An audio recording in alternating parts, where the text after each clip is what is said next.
शिवपुर नाम की एक छोटे से गांव में रामू नाम का एक गरीब लेकिन दिल से बेहद अमीर किसान रहता था। उसके पास बस 2 बीघा जमीन थी, लेकिन मेहनत इतनी थी कि सरोज, उसकी पत्नी, हमेशा मुस्कुराकर कहती, रामू, इस बार लगता है फसल अच्छी होगी। रामू हंसते हुए जवाब देता, हाँ सरोज, तेरी दुआ और मेरी मेहनत दोनों लगी है इसमें। एक दिन सरोज बोली, रामू, घर में लकड़ी खत्म हो गई है। रामू ने कहा, ठीक है, सुबह होते ही जंगल से ले आऊंगा। अगली सुबह वो जंगल पहुंचा और पेड़ काटने ही वाला था कि अचानक उसे किसी के कराहने की आवाज सुनाई दी। वो तेजी से झाड़ी की ओर भागा। वहां एक सफेद कुत्ता पड़ा था, बुरी तरह घायल। रामू घबरा गया। अरे, ये कौन है? तेरे पैर में तो गहरी चोट है। किसने किया ये? तभी उसके पीछे से एक साधु प्रकट हुआ। साधु बोला, दया रखने वाले लोग कम होते हैं बेटा, पीछे हटो। उसने हाथ उठाया और रोशनी की किरणें कुत्ते को छू गईं, और चमत्कार, कुत्ता खड़ा हो गया, उसकी चोट गायब। फिर अचानक कुत्ता बोल पड़ा, मेरी जान बचा ली तुमने। रामू चौंक गया। अरे, तुम बात कर रहे हो? साधु मुस्कुराया, अब ये तुम्हारा साथी रहेगा, इसका नाम तुम रखना। इतना कहकर साधु गायब हो गया। रामू ने कुत्ते के सिर पर हाथ फेरा। चल, मैं तेरा नाम रखता हूं मोती। मोती बोला, मुझे मंजूर है दोस्त, अब मैं हमेशा तेरे साथ रहूंगा। रामू मोती को घर ले आया। सरोज चौंक गई। अरे, ये कुत्ता बोल कैसे रहा है? मोती ने आदर से कहा, रामू ने मुझे बचाया है, अब मैं उसका परिवार हूं। दिन गुजरते गए। मोती रामू का दाहिना हाथ बन गया। खेत में पानी कब डालना है, मिट्टी कब सूखी है, सब पहचान जाता।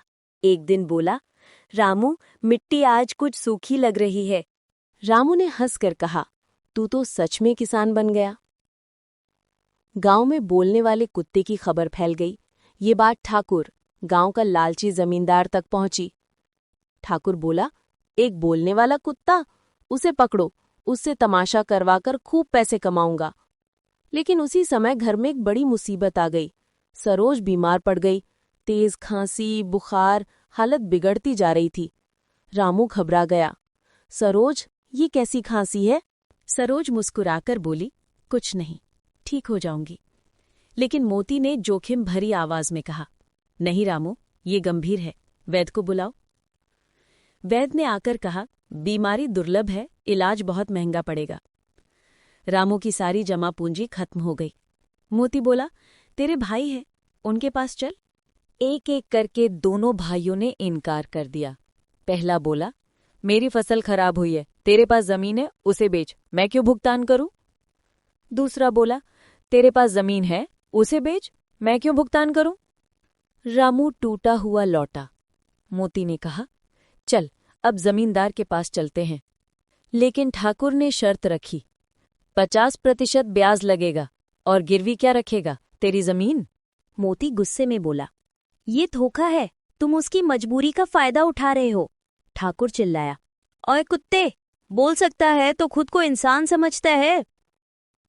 रामू जमीन गिरवी रखने वाला था, पर मोती ने रोका। रामू, मेरे साथ चल, मैं कुछ करता हूं। उस रात मोती जंगल भागा साधु को ढूंढने। घंटों भटकता रहा। आखिरकार साधु मिल गए। मोती रो पड़ा, मेरे मालिक की पत्नी मर जाएगी, कृपा करो। साधु ने 2 चीजें दी, ये जड़ी बीमारी ठीक करेगी, और ये बीज, ये तुम्हारी जिंदगी बदल देंगे। मोती घर भागा। सरोज ने जड़ी खाई, और चमत्कार, वो बिल्कुल ठीक हो गई। रामू भावुक होकर बोला, मोती तू देवता है। साधु के दिए बीजों से खेत में सोने जैसी चमकदार फसल उगाई। गांव वाले हैरान, अरे, रामू के खेत में चमत्कार हो गया। रामू अमीर हो गया। मोती ने उसे याद दिलाया, उन लोगों की मदद कर जिन पर कर्जा है, यही साधु की शर्त थी। रामू ने कई गांव वालों का कर्ज चुका दिया। लेकिन ठाकुर जल उठा, रामू मेरी जमींदारी छीन लेगा, इसे खत्म करो। अगली सुबह रामू खेत में खड़ा था। वो मुस्कुराया, मोती, फसल आज सच में गा रही है। तभी एक गुंडा बर्छा लेकर पीछे से आया। मोती ने चीख कर कहा, रामू हट जाओ। वो छलांग लगाकर वार अपने शरीर पर ले लेता है। रामू चीख पड़ा, मोती, ये क्या किया? मोती धीरे धीरे बोला, दोस्त, कभी कभी दोस्ती जान से बड़ी होती है। और वहीं रामू की बाहों में दम तोड़ देता है। तभी साधु प्रकट हुआ। जिसने निर्दोष को मारा उसका अंत भी वैसा ही होगा। रंगीन अग्नि की किरणें उठीं। ठाकुर और गुंडा उसी पल खत्म हो गए। रामू रोते हुए मोती की कब्र पर एक पौधा लगा देता है। धीरे से कहता है, मोती, तू मिटा नहीं, तू हर उस फसल में रहेगा जो उगेगी। कभी कभी सच्चा साथी इंसान नहीं होता, वो मोती जैसा कोई जानवर होता है जो प्यार भी देता है और जरूरत पड़े तो जीवन भी।